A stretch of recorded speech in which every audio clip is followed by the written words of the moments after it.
Welcome to Algebra 1 with Mr. Cooper and Mr. McCormick. A couple things we want to go over here. Today's structure is the last of this structure. So you are watching this video, you will do the exit ticket and then check in with Mr. McCormick. But after today, things change for the good. We are making a few significant changes. So what I want to do in this next slide is go over those changes, and then we'll see what will happen from this point forward. Now for those changes. If you'll notice here, class starts strictly at 8 a.m. At 8 a.m., we will go over announcements, and at 8:05, we take attendance. If you are not here between 8 and 8:05, you will not get the attendance point for today. And this is all mapped out right here. So, as you may have noticed, participation, as in your attendance grade, did not affect your overall grade. From this point forward, it will. So we need you showing up between 8 and 8:05. If you show up even a second later, you will be counted as late. Between 8:05 and 8:30, we will show the video on Zoom. So the entire class now should be strictly on Zoom. You will not watch the video on your own. We will play the video for you in Zoom. And that will be between 15 and 25 minutes as normal. After that, we will then present you with an exit ticket. All of this still happening in Zoom. But before we hand out that exit ticket, if there's some tutoring that needs to happen, we can do that. If there was any confusion in the video, we can walk everyone through those confusions and convert it into somewhat of a live lesson. So once we've gone through the tutoring, we will then give you the exit ticket, which is mapped out right here. The exit ticket will be given to you on Zoom, and that will be done live, just like every other exit ticket, but now it'll be done right here on Zoom, and we watch you do it. And that is all done between this 20-minute window here, and at 8:50, that is when class officially ends. So that is the new structure. Just a quick little synopsis. You show up between 8 and 8:05. Announcements will happen between that window, and attendance is taken strictly 8:05. If you are at all late, you will not get the attendance point for today. Attendance, or not for today, but for the future. Attendance points now count toward your overall grade. So you need to show up every single day. Between 8:05 and 8:30, you will watch the video. The video will be played through Zoom. You do not leave Zoom anymore to watch the video and do the lesson. It is played through Zoom, and you take notes, and we watch you take those notes. Your camera must be on. Your microphone will be muted by us, but if we need to, we will cold call and do those kind of things. Between 8:30 and 8:50, we will go over any confusion from the video lesson, live tutoring session. Class becomes live at that point. After that, you'll be given an exit ticket, which you do right here on Zoom with your camera on you, just like our midterm. And at 8:50, class officially ends, and you're on to either history or English. I always forget which one is next, okay? And that is our brand new structure. So please, if you are watching this video and you have any friends that are not watching this video, make sure you remind them of this structure, because attendance will be very important. And also, if you show up between 8:05 and leave at any point before you have turned in your exit ticket, you will also not receive credit. So even if you are given credit previously, if you leave, that credit will be taken away. And that is literally it. Let's move on to some math. Welcome to example number 1. Okay, so today is 4.26, and we want to figure out if we can match equations to their given graph. So here, Janine says that the equation for the graph shows above can be written as this or like this. Now, here's a trivia question. What form is this equation in, and what form is this equation in? Wonderful, you guessed it. This factored form, I'll just put factored, and this is in vertex, which you should know. Okay, so Janine says that the equation for this graph here can be written in either one of these forms here. Do we agree or disagree? Justify our answer. So the first thing we want to do, let's take a look at this here. We just want to take a look at this. By looking at this, we want to plug our x and our y into both of these equations and see if we get something true. So let's start up here. We've got here y equals x plus 2 times x minus 4. Let me not forget to put my parentheses there. And we'll just plug in. So let's plug in -2 and see what we get. We'll plug in -2 for x because -2 is x. Y equals -2 plus 2 times -2 minus 4. So one thing we'll notice here, this portion is equal to 0.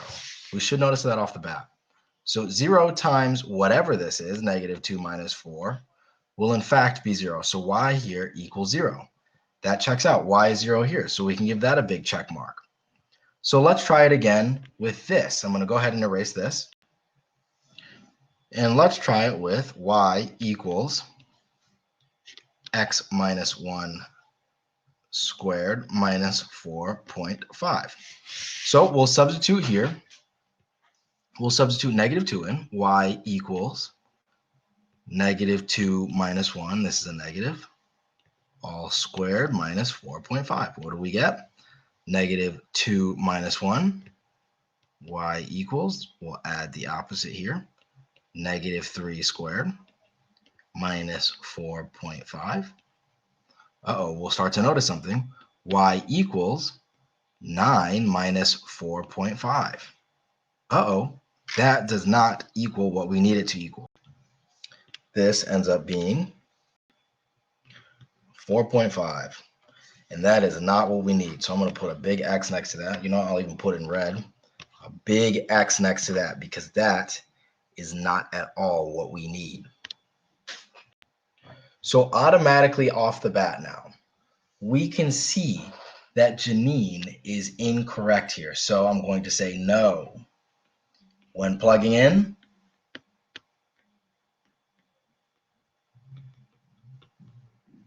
two G's, we do not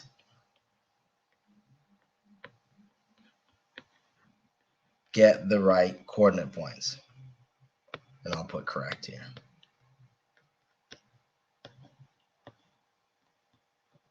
Now, I will apologize for my handwriting. I'm trying to write with my screen on my computer or my tablet. So please bear with me. So the general gist of this here, the general gist, we've got these two equations here. We've got those two equations. Now we just need to plug and play. Now, maybe it'll work for this point, but you have to try multiple times. We got very, very lucky here because when working with our second equation, this one here, things did not work out. So we're really just guessing and checking here. We take coordinate points that we see, we plug in, we see if they work. But we'll have to do this sometimes 2 or 3 times, and we may see this in the next example, okay? But maybe we won't. Let's move on. So what we just did on the previous page was a very wonderful explore. But what we're doing now is really, really the important things that I want to stress, okay? We're given these parabolas here. And now we need to examine the functions, f of x, g of x, h of x, below. We've got f of x here equals x squared. That's a solid line. So let's go ahead and label that. I will label that up here. X squared is my solid line, so I have x squared here. We have g of x equals 2x squared. That is the dashed line. So we'll say here 2x squared. And then last but not least, we have 4x squared, which is the dotted line. I'll label that all the way over here. 4x squared. Okay. So we labeled all of these. Now I changed them to red. One thing that we want to notice about all of these here is that every single one of these takes a very specific form.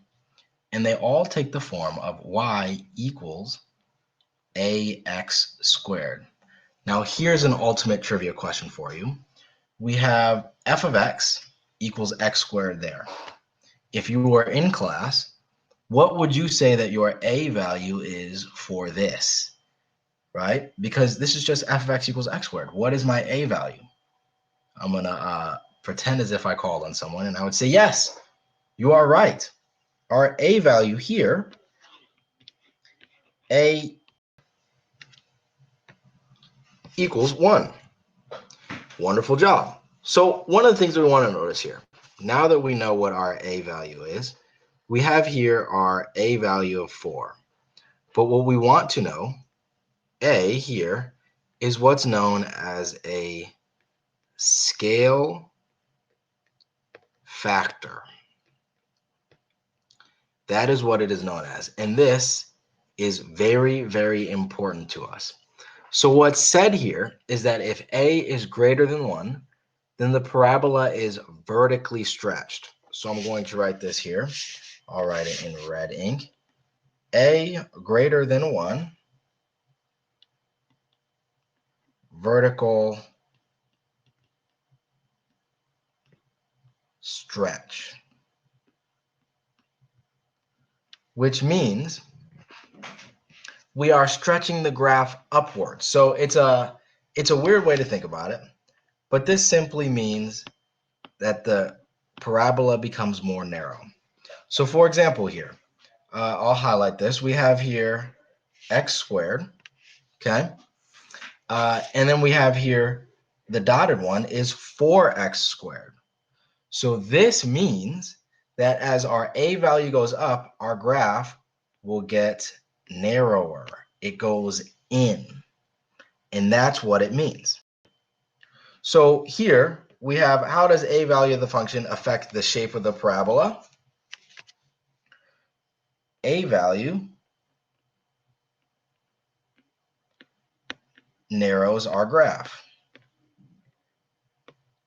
And please bear with my handwriting, I'm sorry. But this says a value narrows our graph. Let's go ahead now and take a look at another example. Now we can go through another example here. We have these 3 parabolas here. But now we need to know what happens when we see something a bit different. So let's take a look. We've got our solid line here, and that is f of x. Okay. We have our dashed line here, which has an a value of 1/2, and this is g of x. And then we have our dotted line, and this is h of x. Okay, so what we need to look at here is that as we go from f of x to h of x, you'll notice that our graphs get significantly wider. So let's say we have something like this. Let's say r of x equals 1/4 x minus 3 times x minus 4. Let me close my parentheses here. That would mean that we would have an additional graph in, let's say, yellow, right around here like this, even wider. And we'll label this r of x. So we have a new rule now. And our new rule tells us if a is in between 0 and 1, and this is how we're going to write this, then the parabola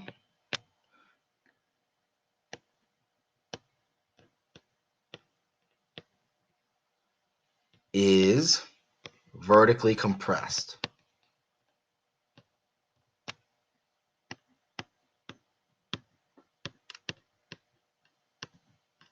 And what this means by compressed is it simply gets wider. So when our a value here is in between 0 and 1, we can expect our graph to get wider. So the smaller that value is, because 1/3 is smaller than 1/2, the smaller that value is, the wider it gets. Now, if a were greater than 1, the larger that number gets, the narrower that graph gets. So that is it. So now, on your exit ticket, you will see a question very, very similar to this. Very similar. That is the conclusion of this video. Go ahead, work on the exit ticket, and then check in with Mr. McCormick and I. Do not forget about your structure for Monday. You must arrive between 8 and 8:05. If you are late, you will not get credit. The code for today's television. So please show up between 8 and 5, or 8 and 8:05. If you do not see a video, that is because we are playing it on Zoom. Please, for goodness sakes, show up tomorrow at 8 a.m. Have a wonderful day. I'll see you in a minute.